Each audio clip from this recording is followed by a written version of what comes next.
ngijabule kakhulu ukuthi ukwazile ugcina sekuthembisa ithembise sona ukuthi uzohlonipha umuzi wasekhaya abahlonipha abazali bami okakwenzile kube isibuthi somini.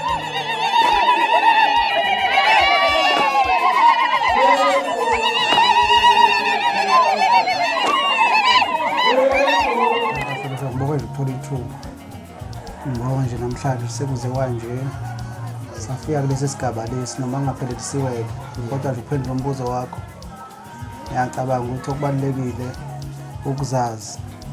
Ikhona okungifuqe kakhulu ukuthi ngiyazazi bengazi ukuthi ngifunani. Ngifuna ukwenzani ngasiphi isikhathi. Ukukhuleka lawo ngikhulekela nje ukuphila kuphela ukuthi konke kuhambe kahle ngaphazamiswa lutho. Kodwa nje ufuqufuqu uluthola ekutheni kumnandi ukuthola umuntu ohlakaniphile ngesikhathi esiright. Ngibonga nje kakhulu ukuhlakanipha kwakhe. Lokho engakusho.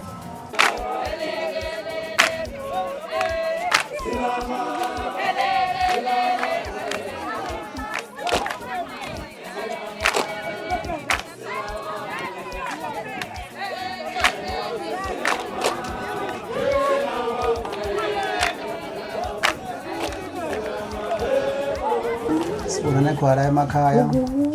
Intombi emavu siyibona uyayithanda. Ikwehlule mayikwehlula. Kodwa engakusho ukubekezela. Ikhona engicabanga ukuthi ikhona ukukhandla impumelelo kakhulu. Akubanga lona kodwa khona. Hayi lolungekho elokhe lakhanya. Laze laba khona. Hayi engakusho mfowethu ukodwa nje ukuthi akugcinile la. Kuseza okukhulu noma singazi ukuthi kodwa khona ngiyethembisa ukuthi kuseza okukhulu. Ukuthi ungasiphi isikhathi into ehle yalindwayo.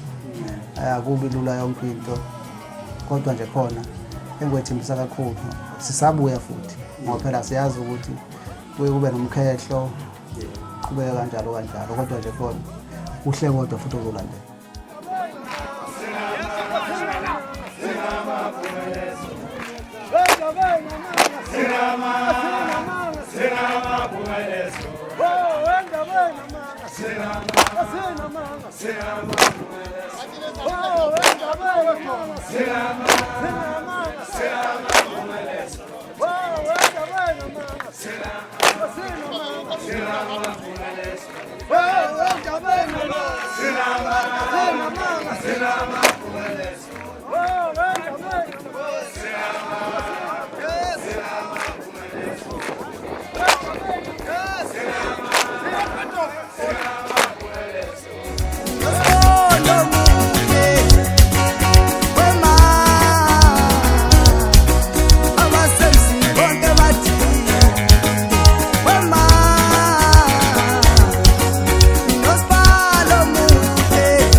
Ngiyacela ke ukuthi njengoba silami samanzi konke siqhubhayo kuze kuyofika esiphethweni ibambisene nomalokazana ongusikuzwa wethu uMaswele. Ngiyafisa ukuthi ke ningawuvumeli uSathane. Bake basho bathi indlela inameva, indlela moyihamba iba nameva hlabayo. Kodwa isuka intrain ukuthi niqine. Engingakusho nje kukodwa ukuthi bafowethu bambisanani. Siyadinga ukuthi umakoti eze ekhaya kwandlela semdinga umakoti. Njengoba sesilapha ke ngiyazi thina wasathiwa uphumuza umama. Ngilo bhuti lo close kuzona zonke izingane zakwabo.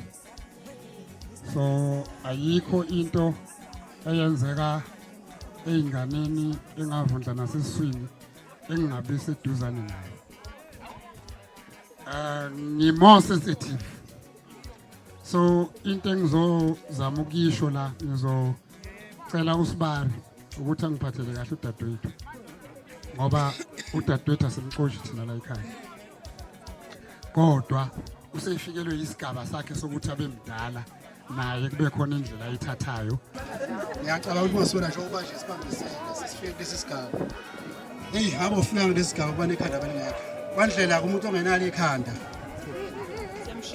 Hayi uyashila. Uzokusho nje lokho. Ubani ubungenalo ikhanda. Maswele. Abasifike kulesi sigaba. Ukanje kakhulu ukuphila kwakho. Bonisa nje ukuthi uphume ekhaya njalo. Ukhawunte kakhulu lokho kimi.